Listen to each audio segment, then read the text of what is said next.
Predator killers of the killers படத்தோட கதைன்னு சொல்லி பார்க்கும்போது 3 கதை இருக்கும். ஆரம்பத்தில் வர கதை வைக்கிங்கில் நடக்கிற மாதிரி காமிச்சிருப்பாங்க.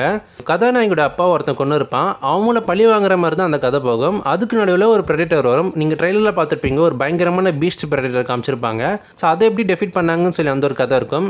அண்ட் இதை தொடர்ந்து 2 அண்ணன் தம்பிங்க இருப்பாங்க. அவங்களுக்குள்ள ஒரு சண்டை இருக்கும், யார் சிறந்தவங்கன்னு சொல்லிட்டு. பெருசாக டைலாக்ஸே இருக்காது அந்த கதையில், ஃபுல்லாக விஷுவல் மூலியமாக தான் நம்ம புரிஞ்சுக்கணும். அதுக்கு நடுவில் ஒரு ப்ரெடேட்டர் வரும், அது எப்படி அவங்க சமாளிக்கிறாங்கன்ற மாதிரி போகும். அண்ட் மூணாவதாக பார்த்தீங்கன்னா வேர்ல்டு வார் நடக்கிற மாதிரி காமிச்சிருப்பாங்க. இந்த சமயத்தில் அங்கே இருக்க ப்ரெடேட்டர் டெக்னாலஜியை பயன்படுத்தி அங்கே இருக்க மனுஷங்களை பார்த்தீங்கன்னா கொண்டுட்ருக்கோம். கீழே இறங்கி சண்டை போடாது, அதோட ஷிப்பில் இருந்தே மற்ற பிளேன்ஸை பார்த்தீங்கன்னா டெஃபீட் பண்ணிகிட்ருக்கோம். அந்த ப்ரெடேட்டரை இவன் எப்படி அவனோட பைலட் ஸ்கில்ஸை பயன்படுத்தி டெஃபீட் பண்ணான்னு சொல்லி அந்த ஒரு கதை போகும். இது 3 கதையும் ஒன்றா சேர்ந்து கடைசியில் பார்த்தீங்கன்னா முடிச்சிருப்பாங்க. படத்தோட பாசிட்டிவ்னு சொல்லி பார்க்கும்போது அனிமேஷன் ஸ்டைல் சொல்லி ஆகணும்.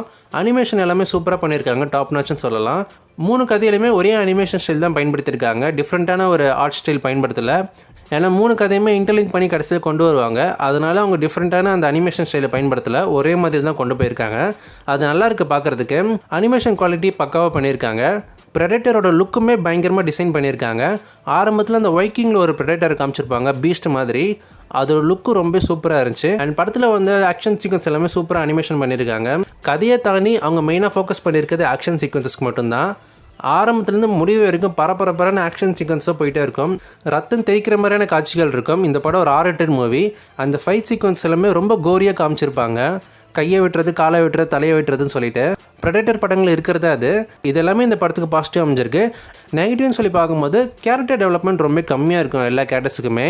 இந்த படத்தோட ரன் டைம் கிட்டத்தட்ட 1.25 மணி நேரம் 1.5 மணி நேரம் கிட்ட தான் இருக்கும். ஆரம்பத்துலேருந்து முடிவு வரைக்கும் பரபரப்பாக நீங்கள் போயிட்டுருக்கும் படம், எங்கேயுமே போர் அடிக்காது உங்களுக்கு. பட் அந்த கேரக்டர்ஸ்க்கு இம்பார்ட்டன்ஸ் கொடுத்துருக்க மாட்டாங்க. ஃபுல்லாக ஆக்ஷனை மையமாக வச்சு தான் இந்த படத்தை எடுத்திருப்பாங்க. அண்ட் இது தொடர்ந்து இந்த படத்தில் நிறைய லாஜிக் மிஸ்டேக்ஸ், பிளாட் ஹோல்ஸ் இருக்குது. லாஜிக் மிஸ்டேக் இருக்கிற தப்பு கிடையாது, பட் பிளாட் ஹோல்ஸ்லாம் இருக்கும். நம்ம எல்லாருமே இதுக்கு முன்னாடி இந்த ப்ரெடேட்டர்ஸ் படம்லாம் பார்த்துருப்போம். ப்ரெடேட்டரை ரொம்ப புத்திசாலித்தனமாக காமிச்சிருப்பாங்க. பட் இதில் வந்து ஒரு சில ப்ரெடேட்டர்ஸை ரொம்ப இன்டெலிஜென்ட்டாக காமிக்க முயற்சி பண்ணலை இவங்க. அதை கொஞ்சம் சில சமயம் ஈஸியாக கில் பண்ணுற மாதிரி தான் காமிச்சிருப்பாங்க. இது எல்லாமே எனக்கு நெகட்டிவாக தோணுச்சு, என்னோட ஒப்பீனியன்ஸ் தான். பட் ஓவராலாக பார்க்கும்போது ஒரு செம்ம ஆக்ஷன் பேக்டு மூவி தான் இது.